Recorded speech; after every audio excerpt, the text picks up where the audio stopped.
Ya sí, ya estamos grabando. Señoras, buenas noches. Otro viernes más aquí hablando de temas variados. En este caso, vamos a hablar de Customer Scoring, un approach de un científico de datos, el buen amigo Kenny Kwan.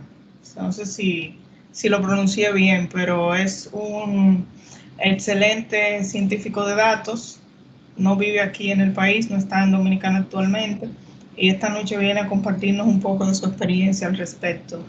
Don Kenny, bienvenido y siéntase como en su casa. Gracias. Gracias, Elena, por invitarme para compartir con ustedes. Eh, Nada, vamos a empezar eh, como dijo Elena, mi nombre es Kenny Kwan y ahora mismo estoy basado en Toronto y quería comentarles sobre un proyecto que hice en un empleo anterior y dos cosas de antemano que le quería mencionar es que me disculpan que voy a cambiar de inglés a español frecuentemente porque mi español técnico no está ahí. Y la otra cosa es que hay muchos datos y eh, cosas específicas del proyecto que no puedo compartir porque uno, no trabajo para la empresa ya y dos, es propiedad intelectual de la empresa y no tengo permiso. Pero vamos a empezar entonces. Eh, ok, entonces un poquito de la agenda. Vamos a hablar un poco del problema, los datos, el modelo, qué hice con el rendimiento, cómo se lo explicamos al negocio, cómo se aplicó y después, y no sé, Elena, si generalmente se puede hacer pregunta o se hace pregunta al final, pero Sí, eh, como tú prefieras. Si tú no tienes problema en que te interrumpa, pues se hace la pregunta al momento, si no la dejamos para el final. Como tú. sí, no tengo problemas o cuando la gente quiera que me pregunte. Ok, los chicos saben que el que tiene su micrófono en buen estado puede tomar la palabra sin ningún problema. La única regla aquí es que vuelva a mutearlo una vez termine su pregunta. Entonces, lo primero es buscando el problema. Un fulano de ahí, del usuario del negocio, viene para donde mí y me dice, mira, nos interesa rankear los clientes para saber quiénes son los más valiosos. Podemos usar Data Science. Y yo, como todo buen científico de datos, le devuelvo, le digo, bueno, espérate, déjame responder tu pregunta con más preguntas. ¿A qué tú te refieres con más valioso? ¿Más valioso es la probabilidad de volver a comprar? ¿O cuál es el valor de la próxima compra? ¿O el valor total en un periodo aproximado? ¿Clientes nuevos, existentes? Entonces, eso es algo muy común que uno enfrenta cuando uno está tratando de resolver problemas de negocio, es que el usuario de negocio te presenta eh, un problema que para ellos está bien claro, pero de parte de nosotros tenemos que hacer el trabajo de aclarar. Entonces, después de conversar con ellos, a lo que llegamos fue que el problema es que se quiere saber cuáles son los clientes más valiosos basado en el monto total de compras en X días. Le- no le puedo decir cuántos días exactamente, pero le puedo decir que más de un año fue. Por razones de negocio,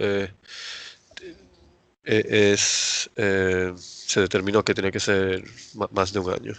Entonces, se termina ahí la pregunta. O sea, la realidad es que no se termina ahí, porque una cosa importante es entender para qué vamos a usar eso. O sea, ¿y qué tú quieres hacer con ese tipo si yo te puedo responder esa pregunta, ¿qué tú quieres hacer con eso?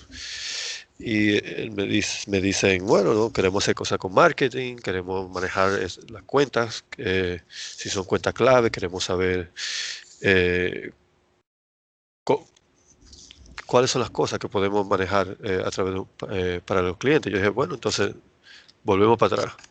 Lo que realmente queremos saber son las características que describen a los clientes más valiosos basado en el momento total de compras en X día. Porque esas son las características que te van a permitir ajustar tu contenido de marketing, ajustar el contenido de cómo tú manejas ese tipo de cuentas y cómo tú estableces la relación con el cliente. Entonces, por ahora tenemos el problema definido. Entonces, la segunda parte es los datos. O sea, ¿qué, qué datos tú utilizarías? Y yo siempre me pregunto en palabras normales, o sea, en palabras no técnicas, ¿qué es lo que estoy tratando de escribir? ¿Cuáles son las cosas que yo usaría en una oración para describir el objetivo? Entonces, ¿qué, qué atributos yo usaría para describir al cliente? Bueno, ¿cuál es el comportamiento de compra? Por ejemplo, ¿cuánto fue el monto inicial de la compra? ¿Cuál fue el producto inicial?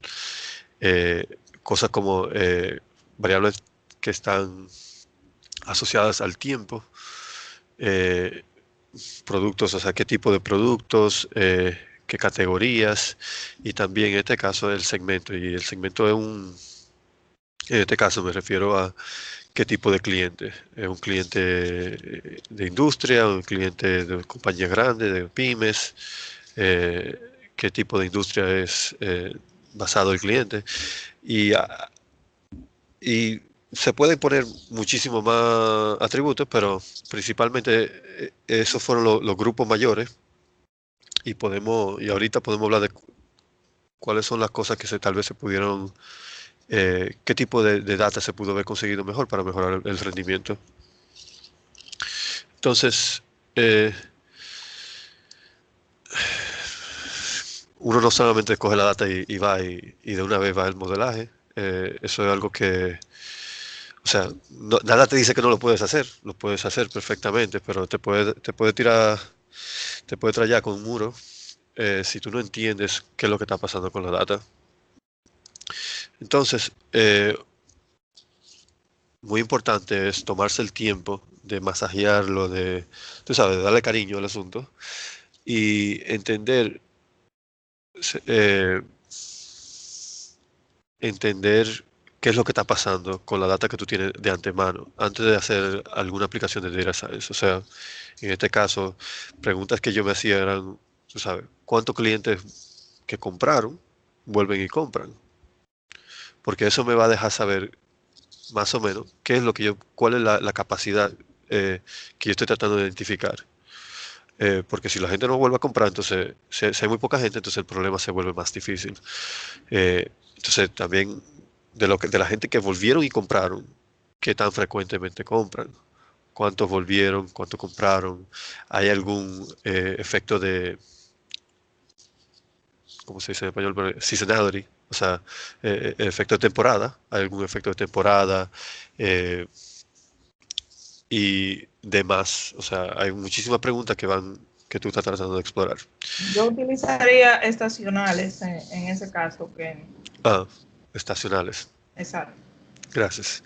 Entonces, eso te ayuda a establecer, te ayuda a establecer una línea base. Y lo segundo es que te da, entonces tú puedes empezar a pensar cómo hacer el feature engineering. En general, el feature engineering muy básico aquí. Como dije, no puedo dar mucho detalle, pero generalmente hay dos tipos de variables, una numérica y otra categórica. Eh, los numéricos son, como lo explica el nombre, son los números, y los categóricos son cosas así como que no son números, pero que describen categorías. Y, por ejemplo, si frutas, el guineo, la manzana, todo eso son categorías dentro de una variable categórica.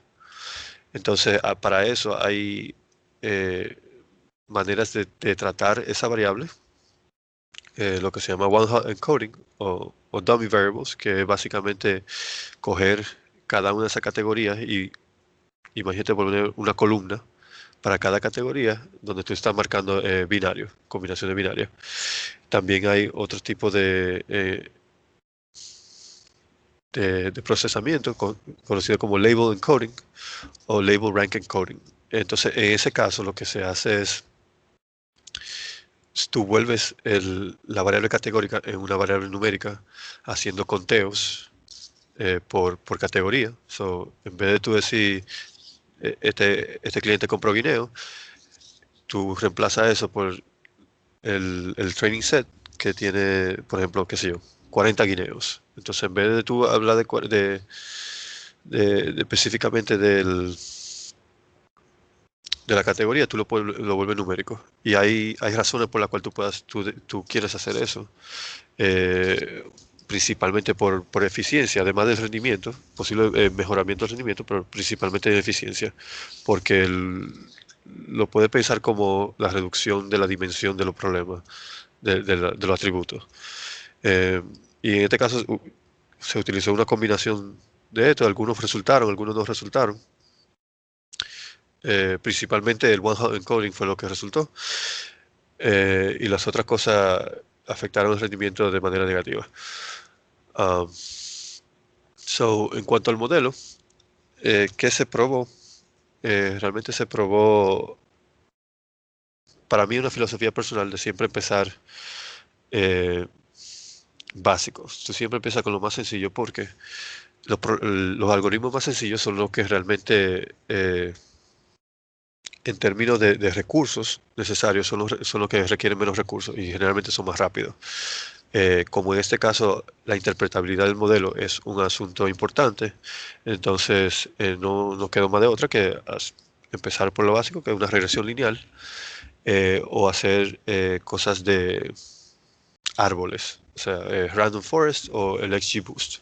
Y el Random Forest, para lo que no están familiarizados, eh, es un decision tree, pero prácticamente lo que está pasando es un conjunto de decision trees donde lo que está pasando es que se está seleccionando las variables a usar aleatoriamente, y, y el número de variables a utilizar también es aleatorio. En el caso del XGBoost hay muchísimos algoritmos, pero uno básico es prácticamente de nuevo, es un conjunto de árboles, y lo que está pasando es que se está clasificando uno, y tú básicamente encuentras cuáles son las predicciones correctas y las predicciones incorrectas, y tú usas ese resultado para modificar el weight, el peso de ciertas variables en el próximo árbol. Y después, a medida que tú vas haciendo eso como una manera iterativa, tú vas a tratar de tunear el árbol para que pueda predecir mejor. Y en este caso se eligió el XGBoost, y la razón principal fue por el rendimiento. Entonces, eh, yo pongo, la foto que te estoy tratando de poner aquí es que la, la carrera se llama ciencia de datos, pero realmente hay mucho arte que se involucra, porque la realidad es que estamos lidiando con data, y la data está producida por sistemas y en este caso sistemas pueden ser seres humanos, pueden ser lo que sea, pero hay muchas incertidumbres, así que es muy difícil de antemano decir, mira, este problema yo lo voy a resolver así como lo hablamos de un principio. ¿Qué pasa? Con la data que nosotros tenemos, yo estaba usando el root mean square error, que es una medición para ver el desempeño de regresiones. Nos dimos cuenta inmediatamente que el rendimiento individual, o sea, si fulano, cliente A, si yo veo lo que se supone que él debió de gastar en el año, y veo lo que el modelo me está dando, fue fatal. Entonces, en ese caso, siempre hay una respuesta. Por eso que digo la parte del arte. Tú tienes que averiguar primero si tú lo puedes mejorar. O sea, con la data que tú tienes, si tú puedes mejorar el modelo.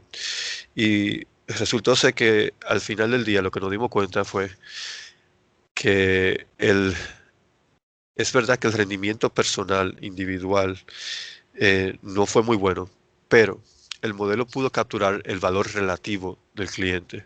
Si yo estoy diciendo que este cliente va a gastar mucho dinero, yo no te puedo decir qué tanto va a gastar, pero te puedo decir que es uno de los que más va a gastar. Y eso es muy útil. Y como digo, si la vida te da limón, tú das limonada. Entonces tú tratas de resolver parte del problema, es tratar de adaptarse a las dificultades y buscar una solución. Y en este caso, resulta ser que la solución es que en vez de yo decirte a ti, mira, fulano de tal va a tener tanto dinero, es que yo te puedo decir, mira, fulano de tal está en el grupo donde donde yo sé que es ahí que se va a gastar el dinero.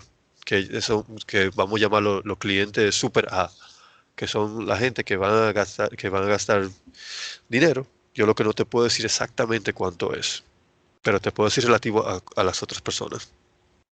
Entonces, con eso, hermano, eh, ya eso me da algo con qué trabajar. Otra cosa del modelo, de la situación, y es por eso que el data science es un proceso iterativo y uno tiene que volver para atrás y volver a conversar con la gente. Otro problema que pasó en cuanto al rendimiento fue que nos dimos cuenta que la gente que era nueva, y nueva lo defino como personas que nada más han hecho una sola compra, estaban en desventajas por cómo la data se capturó eh, en- cuando se comparaba con la gente que compraba. Entonces, eso necesitaba que, en el caso de nosotros, se separaran los modelos para poder capturar cuáles eran los comportamientos de todos los clientes en los primeros X días, después de que hicieron su primera compra. Y eso mejoró el desempeño total, porque entonces ahora pudimos enfocar la gente nueva con un modelo y la gente existente con otro modelo. Y volvemos de nuevo, que entonces el problema que pensábamos que teníamos bien definido al principio, volvemos a cambiarlo, porque ahora realmente lo que queremos saber es cuáles son las características que describen el valor del cliente nuevo y existente basado en el monto total de compras en X días. Y volvemos de nuevo, que es un proceso iterativo. Yo pensé, tú sabes, que ya tenía el problema, pero a medida que voy trabajando la data, a medida que voy trabajando el modelo, me doy cuenta de que tal vez la pregunta inicial o el problema inicial que quiero resolver no se puede resolver, o hay que hacerle un twist diferente. Entonces, imagínense que yo le expliqué todo eso como se lo acabo de explicar a usted al negocio, y la gente del negocio me va a decir a mí, ¿tú sabes qué? A mí no me importa lo que tú me acabas de decir. ¿Qué es Dame exactamente qué es lo que yo puedo sacar, qué es lo que yo puedo utilizar de aquí. Eh, so, hay que buscar la manera de formar el puente entre la parte técnica, entre estoy haciendo este modelo de árbol y así es que estoy tratando de optimizar y de hacer el desempeño, el rendimiento del modelo, a mira fulano. Realmente lo que resolvimos con este modelo es que podemos identificar que los clientes pertenecen a un grupo y ese grupo está calificado de manera relativa. So, si yo te estoy diciendo que esta gente está en el grupo A, el grupo A es el top 10% en términos de que yo sé que van a ser los clientes que más gastan en este periodo de tiempo. Y entonces tú puedes ya coger eso y decir, ok, ¿cómo yo voy a desarrollar mi estrategia de negocio? So, si yo sé que son gente de muy poca calidad, calidad definida como mencioné anteriormente, entonces tú puedes evaluar cuál es la estrategia de marketing, por ejemplo, que quieres hacer. Por ejemplo, si haces correo electrónico, que es muy barato, entonces tú sabes que son gente que no van en averaje, no van a hacer mucho, entonces, pero vamos a tratar de sacarle algo. Eh, Vamos a tratar de gastar un poquito de dinero, pero no mucho. Mientras que la gente que está en el grupo A, tal vez son la gente que son los top, son la gente que yo quiero darle ese premium, ese servicio premium. Y hay cuestiones filosóficas ahí, porque tú pudieras pensar, y bien pensado, decir, bueno, pero si nosotros tenemos una cierta certeza de que esta persona va a venir a comprar como quiera, ¿por qué queremos gastar más dinero en ese tipo de personas? Realmente, tal vez haga más sentido que nosotros gastemos dinero en la gente que nosotros tenemos confianza de que no van a volver, porque esos son la gente que van a esas son la gente que van a hacer la diferencia. Y hay mucho debate de dónde es que se interviene. Y eso es el tratamiento. Y, pero hay gente en el negocio que quiere su certeza y quiere decir que eso es lo que importa. Entonces, además, como resultado del modelo, entonces pudimos también distinguir cuáles son la cualidad, las características que definían a estos clientes. Por ejemplo, compraban productos de cierto tipo, eh, en cierto tiempo, de cierta cantidad, de cierta industria. Uh, que son cosas muy valiosas, entonces para después, para no solamente el desarrollo del marketing o el customer retention, sino que también para el desarrollo de negocios, de desarrollar relaciones, cuáles son las industrias que son más competitivas para nosotros en términos de clientes. En términos de implementación, prácticamente se hizo A/B testing a través de los marketing programs. Y también se hizo A/B testing en los canales de venta. Los canales de venta es un poco más complicado porque el A/B testing no es, hasta cierto punto es un poco costoso porque el A/B testing el tráfico no es mucho.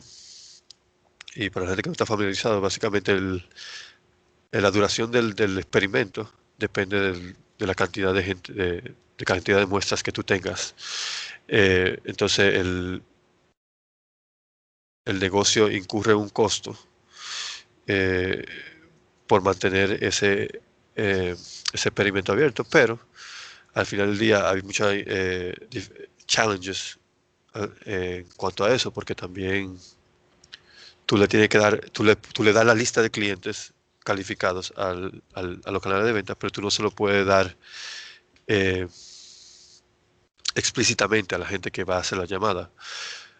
¿Cómo me explico? Si nosotros hemos calificado grupos entre A, B, C, D, A siendo lo más valioso y E siendo lo menos valioso, si yo se lo enseño a la gente que va a hacer la llamada, que va a tratar de establecer esa relación, y esa gente le pagan a ellos por conversión, entonces lo que va a pasar es que ellos van a decir, bueno, pues yo voy a enfocarme todito en el grupo A.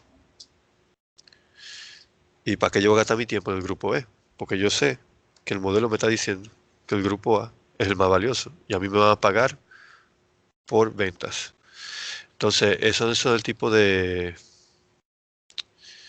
cosas que uno tiene que pensar, que no es solamente, hey, tú estás haciendo un modelo, es hacer el modelo es una muy pequeña, es un tiempo muy pequeño y lo que más toma tiempo es uno entender el problema y segunda parte qué hacer después del modelo y cómo manejarse para evitar que los biases, eh, los biases del comportamiento humano eh, se introduzcan en los resultados tuyos, porque entonces a la hora de evaluar el modelo ya no estamos comparando la misma cosa.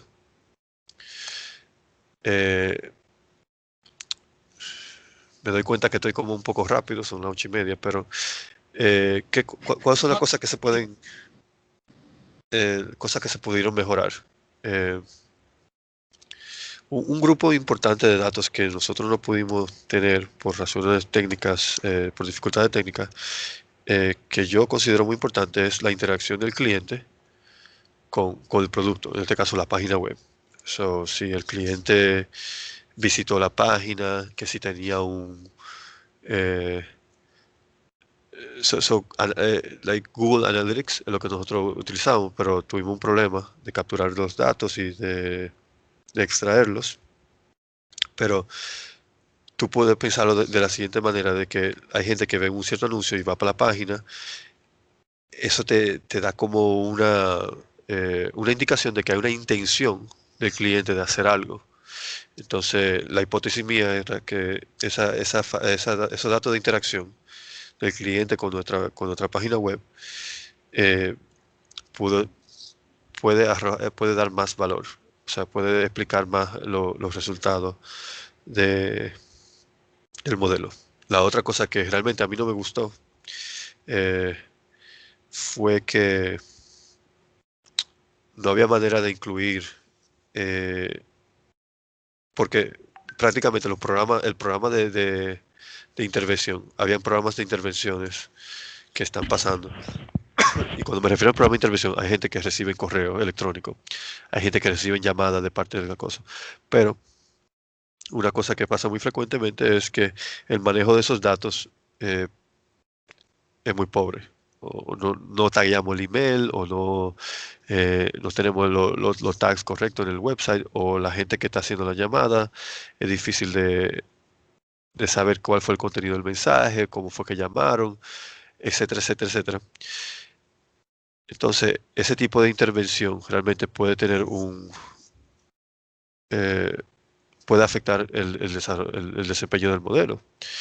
Y en parte, si tú estás haciendo una intervención nueva, como el caso de nosotros, donde creamos un programa nuevo de contacto para manejar clientes, es un poco más filosófico el asunto, porque entonces yo te estoy diciendo a ti, este modelo tiene un desempeño, un rendimiento de X monto o de tal porcentaje, pero yo no estoy incluyendo la intervención para la cual yo estoy modelando dentro de mis datos.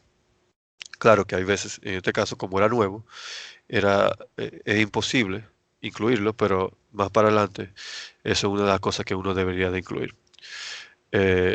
No escribí nada, pero este trabajo, basado nada más en lo que yo le expliqué, no fue perfecto y nada lo es, pero en términos de resultado, ya tengo entendido que lleva eh, un, un lift de por encima de las 7 cifras de dólares americanos.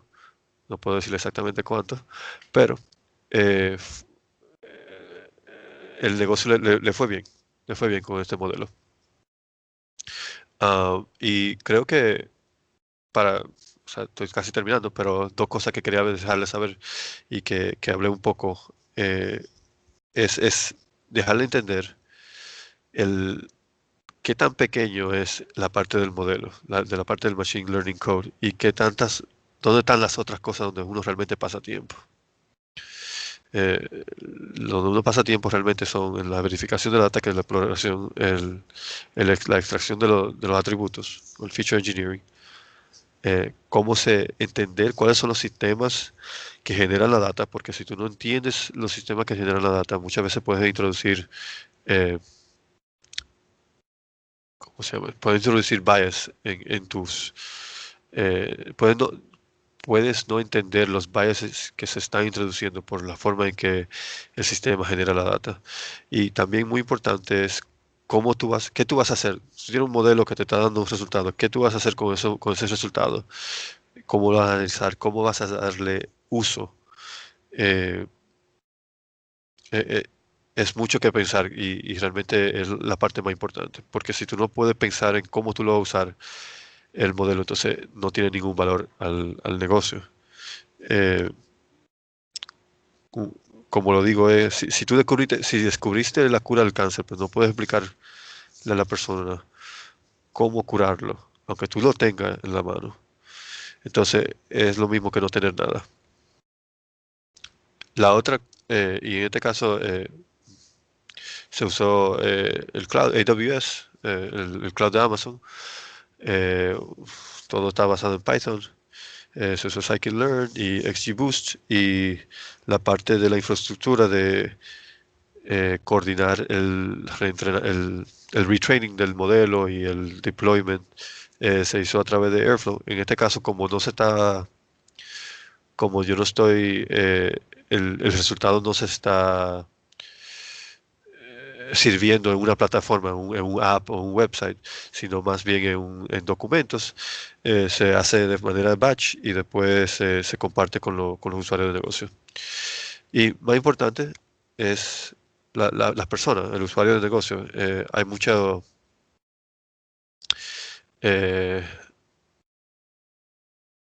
hay muchos, estoy viendo preguntas, pero déjame terminar aquí. Realmente No sé si usted está todito haciendo preguntas por texto, pero dame un segundo y perdón. Tenemos una pregunta hasta el momento, pero termina la idea y luego vamos a ese tema. Eh, que, que hay mucho, cuando se trata de usuarios de negocio, la realidad es que estamos en una industria relativamente nueva, yo voy a decir, no nueva, pero hay mucha gente, muchos usuarios de negocio que necesitan que le agarren la mano y lo lleven en cuanto a entender el entendimiento de data. Olvídense de data science, estamos hablando de cosas básicas, de conteo, de distribuciones, de análisis, y eso es parte del trabajo. Eh, uno quiere que no, uno quisiera que no, pero así es. Anyways, yo creo que nada, muchas gracias, y déjame, si hay preguntas, yo veo que TAC tiene una pregunta ya. Sí. La Eh, pregunta que cómo es el proceso de monitoreo de la efectividad del modelo. sí, en ese caso, yo era más nuevo, pero lo que yo hacía era esos grupos, y lo hemos hablado en offline, idealmente lo que tú deberías hacer es eh, asegurarte de que la data que tú estás aplicando en el modelo eh, tiene las mismas características, o sea, se comporta, se comporta como la población en la cual tú entrenaste tu modelo original. Y tú puedes hacer eso eh, a través de viendo la distribución de los atributos. Eh, pero la otra cosa que yo hice específicamente para este proyecto fue que como yo podía saber de manera cualitativa eh, quién era mejor que el otro, y el negocio, claro, antes de la intervención, ¿no? El negocio se había comportado similar. Una cosa que yo jamaqueé, por falta de otra palabra, es decir, en este grupo específico, el grupo A, por ejemplo, ¿cómo se ve la distribución en términos del, de la predicción? Entonces, después de que se haya aplicado el asunto, uno revisa cómo es que va llegando el resultado, porque al mismo tiempo tú vas capturando los resultados. Eh, tú vas capturando los resultados que se van aplicando y tú vas confirmando eso al mismo tiempo. Eso puede ser una manera. Prácticamente eh, confirmando los resultados, confirmando que o sea, comparando los resultados del modelo, de la predicción, con los resultados que se obtuvieron. Pero ese proceso en ese caso fue muy manual. ¿Qué métricas de negocios estás usando para medir el resultado? Excelente pregunta. Eh, so, lo que, bueno, ¿qué métricas de negocios? Lo que estábamos, para medir el resultado, lo que estábamos haciendo era el lift. A eso te refieres, Tac. O sea que, ¿cómo yo sé que me estaba yendo bien?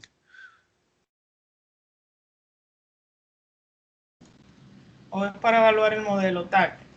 Por favor, si puedes. Sí, Sí, sé que sí. sí. Entonces, el asunto que se estaba haciendo era básicamente con el A/B testing.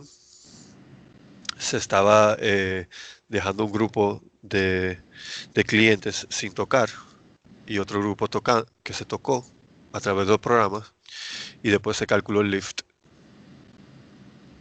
porque los grupos fueron separados aleatoriamente y se calculó el lift del revenue, del, del, del ingreso de ese grupo comparado con el otro. No sé si eso responde a tu pregunta, TAC. Si alguno más de ustedes tiene una duda, dice TAC que sí. Yo como informática, al fin me gustaría saber Más o menos de qué cantidad de datos estamos hablando. Eh, no mucho, creo que fueron como 300.000, 400.000 clientes, pero que no todo, o sea, de eso se estaba entrenando, pero a la hora de aplicar, eh, como 20.000 o 30.000. Ok, de acuerdo. O sea, a la hora de hacer la predicción. Y ese grupo va disminuyendo dependiendo del negocio. El modelo se está ajustando en batch porque no hay ninguna aplicación online que necesita los resultados del modelo. Cuando hablas en batch, significa que esos datos se cargan eventualmente de manera periódica, ¿verdad? Y luego Sí, se le ejecuta el modelo y hay un grupo de usuarios que accede a eso. sí, porque Ah, saliendo un poquito del ejemplo que viniste a mostrar, no, basado en tu experiencia, ¿te ha tocado en algún momento implementar un modelo de analítica avanzada de Machine Learning donde sea consumido por un software directamente? Porque eh, yéndome a la experiencia, veo que es muy común que esos modelos sean consumidos así, como yo le diría en diferido, no de manera automática. eh, so, la respuesta corta es no, Ok. porque, porque, porque la situación no lo amerita, pero la manera de hacer ese tipo de cosas es tú puedes hacerlo como un API. Tú usas Flask y puedes crear un API. Yo lo he hecho para otras cosas, para proyectos personales, pero no para el trabajo, donde tú prácticamente lo que haces es que puedes crear un API endpoint donde la data a predecir se- donde él coge la data a predecir y te devuelve el score Ok, en función de un modelo. en función del modelo, exacto. Ok. Eh, pero entonces yo supongo que Microsoft tiene su cosa, pero en AWS hay una cosa que se llama SageMaker, que es Ok. para eso también.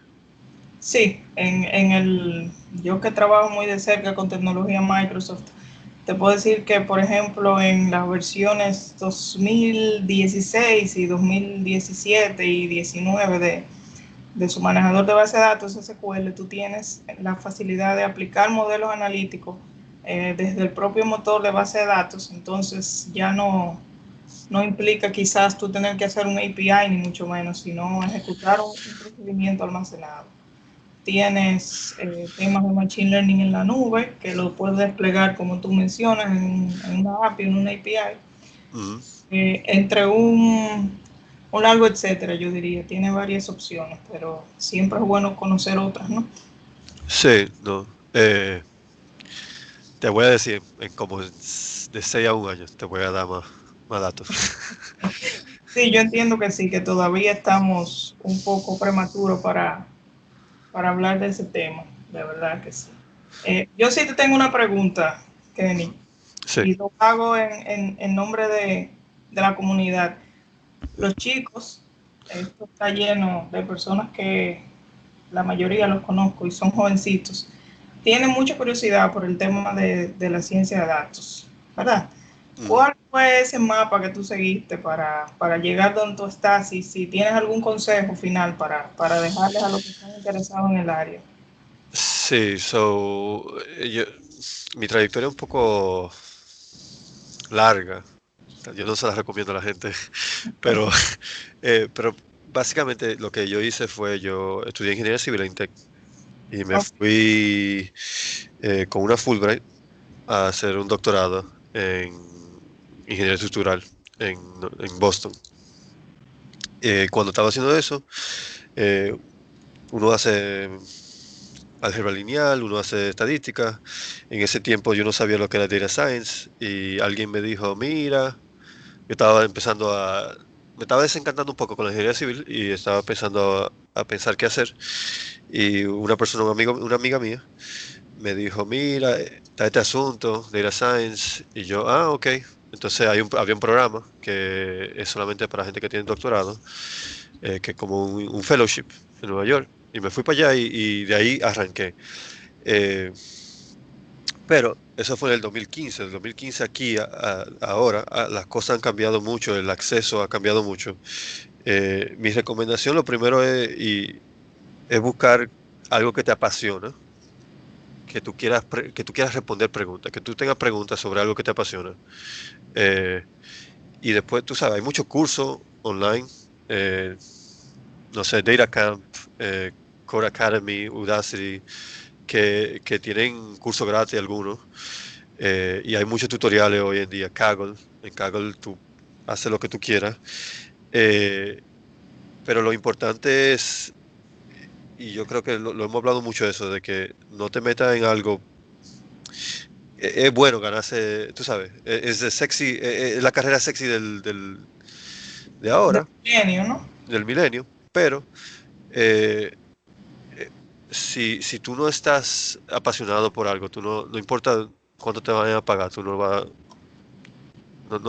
vas no te vas a desarrollar. Y en una carrera donde tú necesitas tener esa curiosidad y que todos los días algo diferente, todos los días tú tienes que aprender algo, todos los días está saliendo algo nuevo. Y si no es algo si no es algo que te gusta, entonces eventualmente tú vas a dejar de progresar.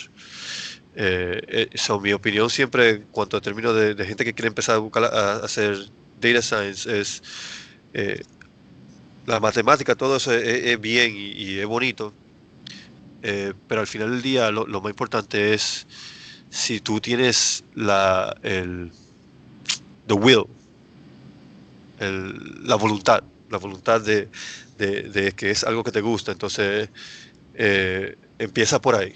Y por ejemplo, yo le puedo decir algo, o sea, yo cuando me enteré de las cosas de data science, antes de entrar al fellowship, una de las cosas que yo hice fue tratar de aprender Python y Machine Learning con data de la NBA, donde tuve que básicamente coger y decir, no sé nada de Python, nada más se usaba MATLAB en ese entonces, MATLAB y un poco de C. Entonces, ¿cómo consigo la data? Ok, déjame aprender cómo scrape información de una página de internet. Ok, esto fue lo que hice. Déjame scrape la información de la página de la NBA. Y hice cosas muy básicas con pandas, aprendiendo. Y mi primera pregunta fue una pregunta que hasta media tonta, pero era si la incidencia de minutos jugados tenía algo que ver con las lesiones. Entonces tuve que buscar manualmente cuáles eran los jugadores que que se habían lesionado y cuántos minutos habían consumido. Y ese tipo de cosas me interesaba porque a mí me gusta el básquetbol. Y de ahí yo arranqué. Para mí siempre es importante empezar con algo que te interesa y por ahí uno va. Excelente, de verdad que sí. Eh, agradecerte, Kenny, por el gesto, ¿verdad?, de estar aquí con nosotros un viernes en la noche. Sí. Y de verdad, muy entretenido todo, yo diría muy ilustrativo, al igual que la charla de TAC el viernes pasado. Esperamos seguir contando con todos ustedes para el crecimiento de la comunidad. Y nada, de verdad, nuevamente gracias. No, gracias a ti por organizarlo y gracias a ustedes por estar aquí. Un abrazo al resto de la audiencia. Voy a detener la grabación y nos seguimos viendo. Cuídense, pasen buena noche. Bye.